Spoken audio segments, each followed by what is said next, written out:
जय हिंद बच्चों। आज 15 मई 2020 है। क्लास 10th में मैथमेटिक्स में हमारा जो चैप्टर चल रहा है वो है दो चर वाले रैखिक समीकरण युग्म। और हमने अब तक सीख लिया है कि दो चर वाले रैखिक समीकरण युग्म को हम किन किन तरीके से सॉल्व कर सकते हैं। हमने ग्राफिकल मेथड देख लिया है, हमने प्रतिस्थापन विधि जिसको सब्स्टिट्यूशन मेथड देख लिया है। तो अब हमारे पास जो अगला मेथड है जिसको हम कहते हैं विलोपन विधि या एलिमिनेशन मेथड, हम ये जानेंगे कि ये विलोपन विधि है क्या। अच्छा, एक चीज़ तो है कि आपने रैखिक समीकरण युग्म को लिखना सीख लिया है, तो मैं आपको पहले ही बता चुका हूँ रैखिक समीकरण युग्म को हम लिखते कैसे हैं। मैं यहाँ पर एक अपनी तरफ से इक्वेशन लिखता हूँ x + y = 10, और दूसरी इक्वेशन हमें ले ली y + 6x = 16। तो बच्चों इसमें ये जो x और y है इनको ही कहते हैं हम यहाँ पर चर, ठीक है। और हमें इन दोनों को सॉल्व करके ही x और y निकालना होता है। तो विलोपन विधि है क्या? विलोपन विधि नाम से ही स्पष्ट है, इसमें किसी चीज़ को किसी एक चर को हम विलुप्त कर देते हैं और ऐसा करने पर हमें दूसरे चर या दूसरे वेरिएबल की वैल्यू हमें मिल जाती है। तो जैसे अगर मान लो मेरे पास ये दो इक्वेशंस हैं, अगर मैं इनमें से x निकाल देता हूँ तो फिर मेरे लिए y निकालना आसान हो जाता है, या फिर अगर मैं y निकाल देता हूँ तो मेरे लिए x को निकालना आसान हो जाता है। तो हम ये देखें कि एक्चुअल में विलोपन विधि का मतलब क्या है। इसको एक चर को विलुप्त करने की विधि भी कहते हैं, जैसे ही नाम से स्पष्ट है वही चीज़ इसको कहते हैं। और दूसरा, ये प्रतिस्थापन विधि से अधिक सुविधाजनक होती है। प्रतिस्थापन विधि में गलती होने के चांसेस भी होते हैं, थोड़ा सा वो लेंथी हो जाता है, ठीक है, और हमें थोड़ी सी मुश्किल भी आ सकती है उसको सॉल्व करने पर। विलोपन विधि उसके कंपैरिजन में थोड़ी इजी है, जल्दी हो जाती है, और बाद में जब हम क्वेश्चन करने लगते हैं तो हम ज़्यादातर विलोपन विधि का ही इस्तेमाल करते हैं। इसके बाद एक विधि और है जिसका हम बाद में डिस्कशन करेंगे। तो ये है हमारे पास विलोपन विधि। अब विलोपन विधि से हम दिए हुए रैखिक समीकरण युग्म को कैसे हल करते हैं, उसके लिए हम एक्सरसाइज 3.4 का जो फर्स्ट क्वेश्चन है उसके पार्ट्स देखते हैं। तो बच्चों ये है एक्सरसाइज 3.4 के क्वेश्चन नंबर फर्स्ट का जो है फर्स्ट पार्ट है। बिल्कुल वैसी ही इक्वेशंस हैं, x + y = 5 दे रखा है और दूसरा दे रखा है 2x - 3y = 4। हमें इसको सॉल्व करके x और y निकालना है। ध्यान रखें यहाँ पर आपको विलोपन विधि का इस्तेमाल करना है। तो किस तरीके से हम विलोपन विधि का इस्तेमाल करेंगे, तो क्वेश्चन नंबर 1 का ये मेरा फर्स्ट पार्ट है।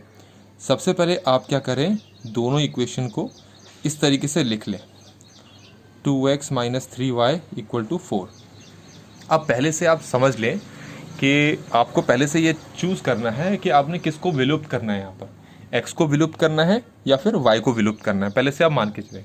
अब जैसे मुझे करना है y को विलुप्त, तो अगर जिसे आप विलुप्त करना है उसके साथ क्या करना है आपने, आप देखिए नीचे वाला जो समीकरण है इसमें y का जो कोफिशिएंट है वो कितना है, 3 है, तो -3 है ना, पर साइन मत लो, कॉम्प्लिकेशंस नहीं होंगी। y का जो गुणांक है वो कितना है, 3, और ऊपर वाले समीकरण में y का गुणांक कितना है, कोई संख्या नहीं है तो मतलब 1 है। तो y का ये जो गुणांक है इसको ऊपर वाले समीकरण के सारी संख्याओं से गुणा कर दो, और y का ये जो गुणांक है इसको नीचे वाले समीकरण में सभी संख्याओं से गुणा कर दो। ठीक हो गया? क्या मतलब है इसका, 3 को x से गुणा करो तो हमारे पास ये बन जाएगा 3x, 3 को y से गुणा करो कितना बन जाएगा, 3y, फिर 3 को 5 से मल्टीप्लाई करो कितना बन जाता है, 15। ठीक है, तो हमारे पास जो पहले वाला समीकरण था अब हमें उसकी ज़रूरत नहीं है। ठीक है, हमारे पास अब ये बन गया समीकरण। ऐसे ही 1 को इन सब से मल्टीप्लाई करोगे तो वापस यही कॉपी हो जाएगा। तो हम लिखेंगे यहाँ पर 2x - 3y = 4, वापस वही कॉपी कर दिया। अब इसके बाद क्या करना है, हमारे पास ये दो समीकरण बनेंगे जिसको आपने स्टार्टिंग में चूज़ किया था विलुप्त करना, जिसको एलिमिनेट करना आप चाहते थे। अब आप ये देखेंगे कि वो दोनों एक जैसे बन चुके होंगे।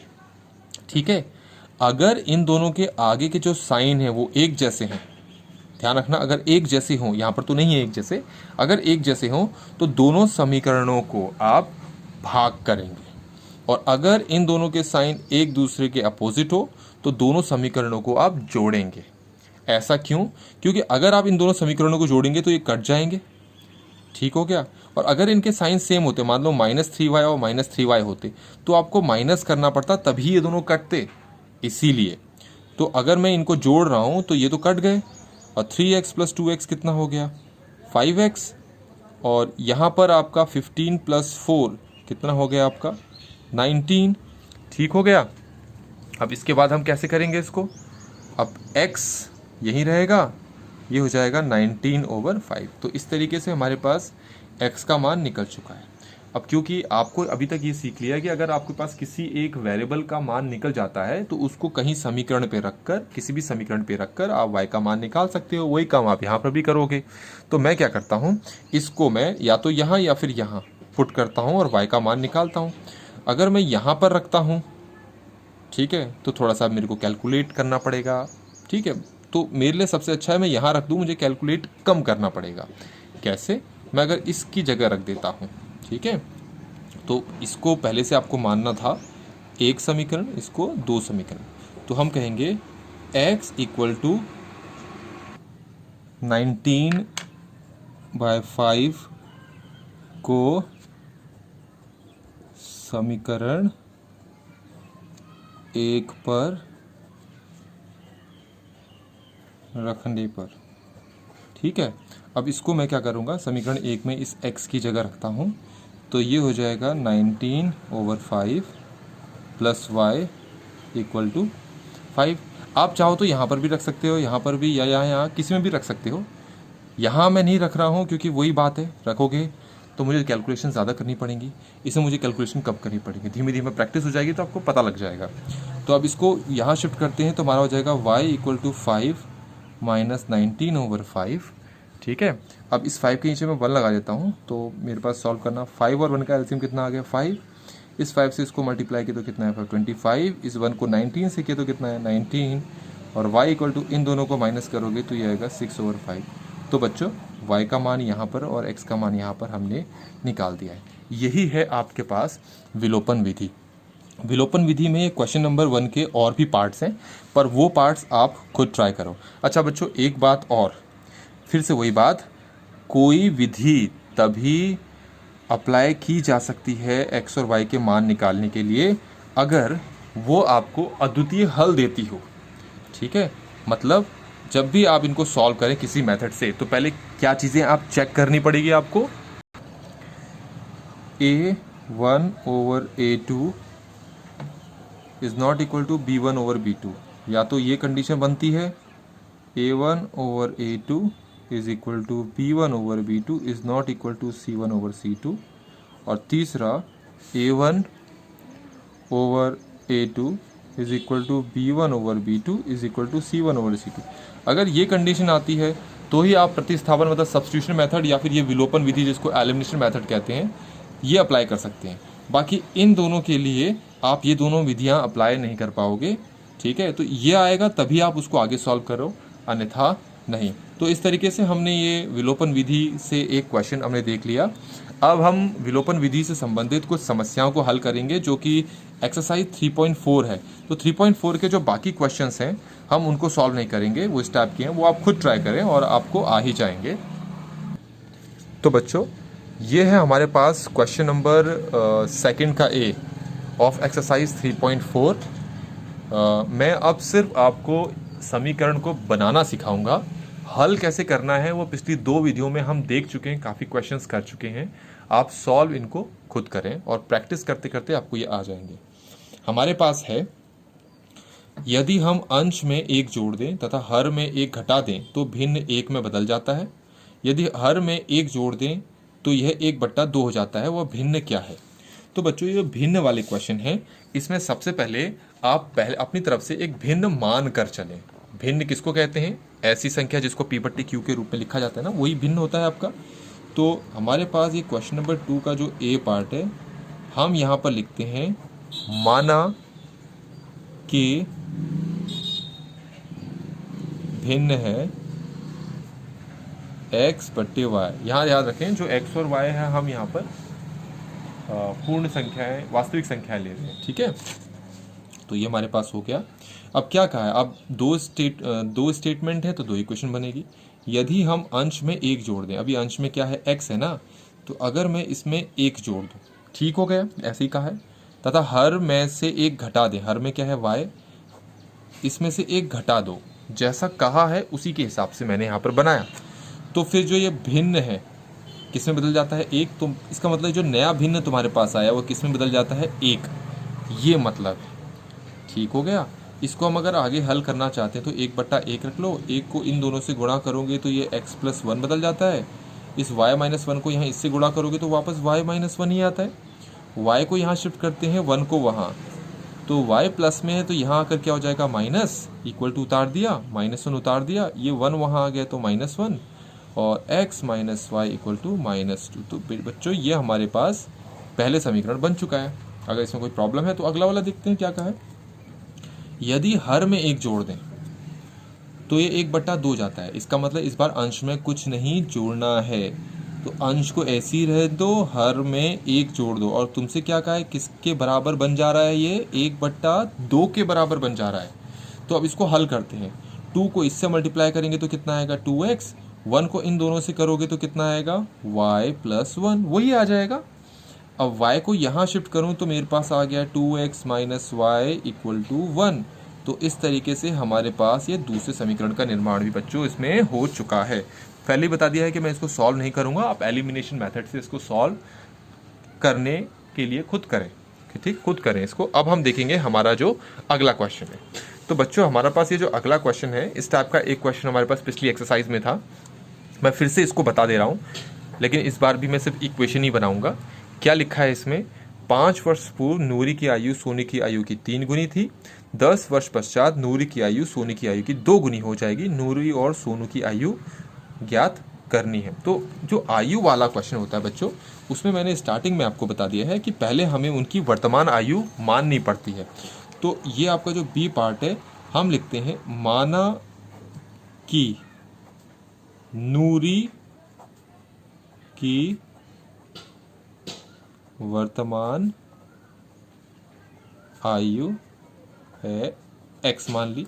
और दूसरा क्या है, दूसरा है सोनू, सोनू है, मैं सूरी लिख रहा था, सोनू की वर्तमान आयु हमने y मान ली। ठीक हो गया।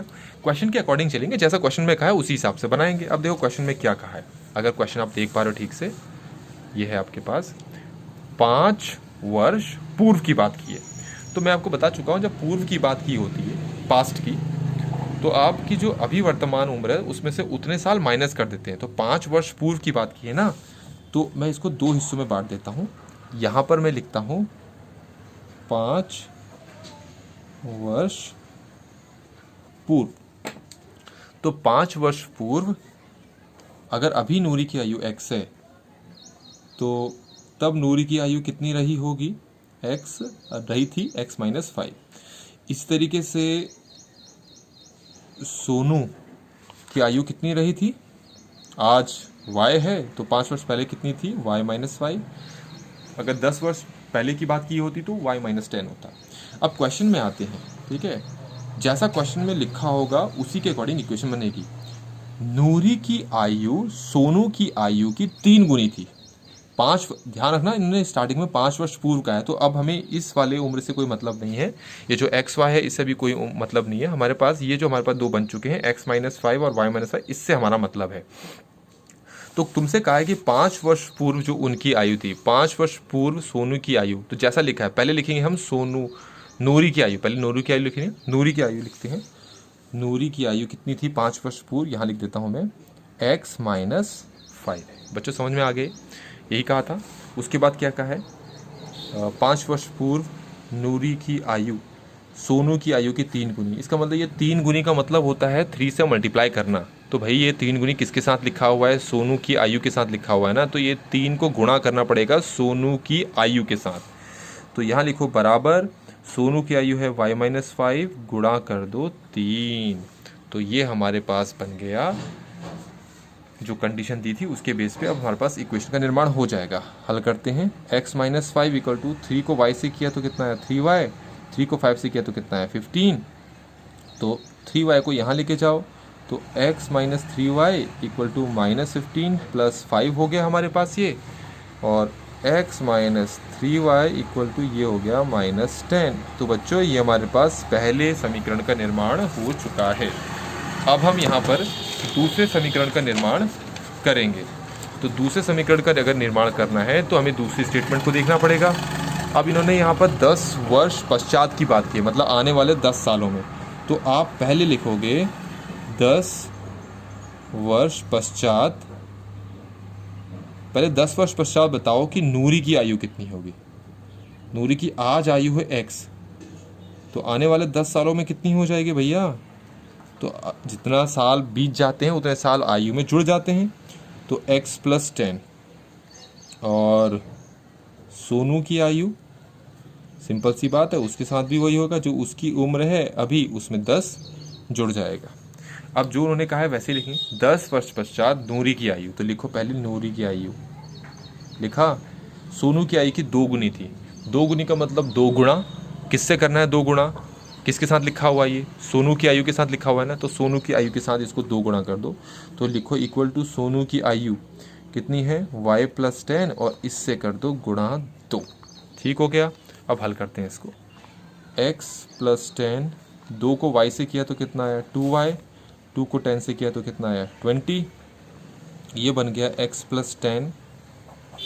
इसको यहाँ शिफ्ट कर लेते हैं, इसको यहाँ कर लेते हैं, तो हमारे पास कुछ ऐसा बनेगा x + 2y = 20 - 10। गड़बड़ हो गई, ये माइनस होना था यहाँ पर, ये स्टेटमेंट काट देता हूँ यहाँ पर, यहाँ से मैं यहाँ पर लिख देता हूँ, ये हो जाएगा मेरा x - 2y = ये हमारे पास है 20, इस 10 को वहाँ शिफ्ट करोगे -10, ये x - 2y = 20 - 10 कितना हो गया 10। ये हमारे पास दूसरी समीकरण का निर्माण हो चुका है। तो इस तरह से बच्चों ये 2 इक्वेशन मैंने बनाकर दिखा दी आपको, सॉल्व आपको खुद करना है। तो ये हमारे पास 2 इक्वेशंस हो चुकी हैं। अब हम करेंगे हमारे पास 3rd इक्वेशन का निर्माण। 3rd क्वेश्चन को ज़रा पढ़ते हैं और इसको ढंग से समझने की कोशिश करते हैं। तो बच्चों ये है हमारे पास क्वेश्चन, ज़रा क्वेश्चन को समझते हैं। 2 अंकों की संख्या का योग 9 है। इस संख्या का 9 गुना संख्या के अंकों को पलटने से बनी संख्या का 2 गुना था, यहाँ को गलती से लिख दिया था, का है 2 गुना है, वह संख्या ज्ञात करें। तो बेटा ये फिर से क्वेश्चन का एक दूसरा टाइप है, ऐसे क्वेश्चन जिसमें 2 अंकों की संख्या के बारे में बात की होती है, ठीक है, और आखिर में वही संख्या हमें ज्ञात करना होता है। तो हमें एक चीज़ ध्यान में रखनी है कि जो स्टार्टिंग की 4 स्टेप्स होंगे इस क्वेश्चन के लिए, वो हर इस टाइप के क्वेश्चंस के लिए कॉमन होंगे। तो सबसे पहले 2 अंकों की संख्या को थोड़ा सा समझ लेते हैं यहाँ पर, तो हम फिर उसको करने की कोशिश करेंगे। तो बच्चों अगर मैं 2 अंकों की एक संख्या लिखता हूँ 27, ठीक है, ये 2 अंकों की संख्या है, इसको इकाई करते हैं, इसको दहाई कहते हैं, वंस टेंस, इस ठीक है, ये हमने सीख रखा छोटी क्लास में। मैं इसको क्या ऐसे लिख सकता हूँ 20 + 7, मैं इसको ऐसे लिख सकता हूँ 2 × 10 + 7 × 1, है ना। इसका मतलब ये है कि अगर तुम्हारे पास कोई 2 अंकों की संख्या है, उसको मैं जो दहाई वाला है उसको तो 2 से गुणा करते हैं, जोड़ जो इकाई वाला है उसको किससे गुणा करते हैं 1 से। ठीक हो गया। तो 2 अंकों की संख्या को हम इस तरीके से लिख सकते हैं, तो हम इसी को ध्यान में रखें बस, ठीक है। अब हमें जो 2 अंकों की संख्या बतानी है उसमें हमें ये नहीं पता कि इकाई के स्थान पे कौन है, दहाई के स्थान पे कौन है। तो हम मानेंगे कि मेरे पास इकाई के स्थान पर मान लो मैंने मान लिया x और दहाई के स्थान पे मैंने मान लिया y, तो फिर संख्या को हमें ऐसे लिखना पड़ेगा ना। कैसे लिखना पड़ेगा, y को, क्योंकि दहाई के स्थान पे उसको 10 से गुणा करोगे और इकाई के स्थान पे कौन है x, उसको 1 से गुणा करोगे। इस तरीके से हमने वो करना है, ठीक है। तो हम ज़रा यहाँ पर करने की कोशिश करते हैं। तो हम लिखते हैं माना के इकाई स्थान की संख्या है x, ठीक है, और दाही स्थान की संख्या हमने मान लिया y। क्या यहाँ तक आपको समझ में आ गया है? ठीक हो गया। तो नंबर को कैसे लिखेंगे, उस संख्या को कैसे लिखेंगे, तो मैंने अभी बताया था कैसे लिखते हैं। संख्या को लिखने का तरीका होगा, जो दाही के स्थान पे होगा उसको 10 से गुणा करना होता है, जोड़ जो इकाई के स्थान पे होता है उसको 1 से गुणा करना होता है। तो ये 10y + x हो गया। क्या यहाँ तक आपको समझ में आ चुका है? अब इसके बाद एक चीज़ और, जब ये क्वेश्चन करने होते तो 1 स्टेप, 2 स्टेप, तीसरा स्टेप ये हो गया, चौथा स्टेप ये है तो स्थानों संख्या के स्थानों को पलटने के पश्चात नई संख्या, इसका मतलब क्या है कि अगर हम x और y के जो इकाई और दहाई स्थान है इनको बदल दें, मतलब x को दहाई में पहुंचा दें और y को इकाई में, तो अंतर कुछ नहीं होगा, हमारे पास एक नई संख्या बनेगी। ठीक है, हमारे पास एक नई संख्या बनेगी, बस अंतर है बनेगी ऐसे ही, बस x और उसके स्थान बदल जाएंगे। तो आप ये याद रखें, इस टाइप के क्वेश्चन में 4 स्टेप्स इंपॉर्टेंट हैं और ये हर इस टाइप के क्वेश्चन के लिए कॉमन होते हैं। तो अब हम देखते हैं हमें क्वेश्चन में क्या कहा है। तो बच्चों, क्वेश्चन में स्टार्टिंग में कहा है 2 अंकों की संख्या का योग 9 है। तो यहाँ पर 2 अंक कौन कौन से लिए थे आपने, एक x लिया था, एक y लिया था, तो उन दोनों का जो योग है वो आपको 9 लिखने के लिए कहा है, जो कि मैंने कर दिया। ये पहली स्टेटमेंट बन चुकी है हमारी। ठीक है, आगे क्या कहा है, इस संख्या का 9 गुना। अब ध्यान रखना, हमने 2 चीजें लिखी हैं, इस संख्या, एक संख्या और दूसरा नई संख्या। तो इस संख्या का मतलब जो स्टार्टिंग में संख्या लिखी थी हमने, क्या लिखी थी स्टार्टिंग में संख्या, 10y + x, और स्थान परिवर्तन के बाद क्या था, 10x + y। तो ये हमारी संख्या है, ये नई संख्या है। तो जब भी मैं संख्या कहूँगा तो ये मतलब होगा, और नई संख्या कहूँगा तो इससे मेरा मतलब होगा। तो इन्होंने क्या कहा है, इस संख्या का 9 गुना। तो 9 को किससे गुणा करना है, जो स्टार्टिंग में संख्या बताई थी मैंने, तो 9 गुणा संख्या मेरे पास है 10y + x। क्या यहाँ तक समझ में आ गया? ठीक है, तो इस संख्या का 9 गुना क्या है, संख्या के अंकों को पलटने से बनी संख्या, जिसको मैंने नई संख्या नाम दिया है। ठीक है, वो है 10x + y का 2 गुना है। इसका मतलब ये बराबर है, 2 गुना का मतलब 2 गुणा करना है संख्या को पलटने से बनी हुई नई संख्या का, मतलब 10x + y। अब इसको हल करते हैं, 9 को 10 से करेंगे तो कितना आएगा, 90y। 9 को x से करेंगे तो कितना आएगा, 9x, = 2 को 10 से करेंगे कितना आएगा, 20x। 2 को y से करेंगे तो कितना आएगा, 2y। इसको हल करते हैं, x को एक तरफ लेके जाते हैं और जिनके पास x नहीं है उनको दूसरी तरफ। ये y को मैं यहाँ शिफ्ट करता हूँ, ये यहाँ शिफ्ट करता हूँ, तो क्या बनता है मेरा, 90y - 2y = 20x + 9x। क्या ये ठीक है, या माइनस होगा, ठीक नहीं है, ये माइनस होगा यहाँ पर क्योंकि प्लस है। तो इसको अगर सॉल्व करूँ तो कितना आता है, 88y, और यहाँ इसको सॉल्व करूँ तो कितना आता है, 11x। चाहो तो इतना ही रख लो या थोड़ा सा और सिंप्लीफाई कर लो, सरलीकरण कर दो। 11 एकम 11, 11 अट्ठे, तो ये 8y = x, ये हमारे पास दूसरी इक्वेशन बन गई और ये हमारे पास थी पहली इक्वेशन। तो बच्चों, सॉल्व करना आसान है, प्रतिस्थापन विधि या फिर हमने जो विलोपन विधि पढ़ा है, आप दोनों में से कोई भी मेथड अप्लाई कर सकते हो। तो इस तरीके से हमारे पास ये क्वेश्चन नंबर 3 वाला भी हमने इक्वेशन बना ली। अब क्वेश्चन नंबर 4 देखते हैं। तो बच्चों, ये है हमारे पास अगला क्वेश्चन। मीना 2000 रुपये निकालने के लिए बैंक में गई। उसने खजांची से कहा कि भाई मुझे 50 के और 100 के नोट ही देना। तो मीना को कुल 25 नोट प्राप्त हुए। ज्ञात करें उसने 50 के और 100 के कितने कितने नोट प्राप्त हुए। तो ये क्वेश्चन सिंपल है। मान लेते हैं कि उसको 50 के जो नोट प्राप्त हुए हैं, जितने कुल नोट प्राप्त हुए वो x थे, और 100 के कितने नोट प्राप्त हुए उसको हमने y मान लिया। माना कि 50 के नोटों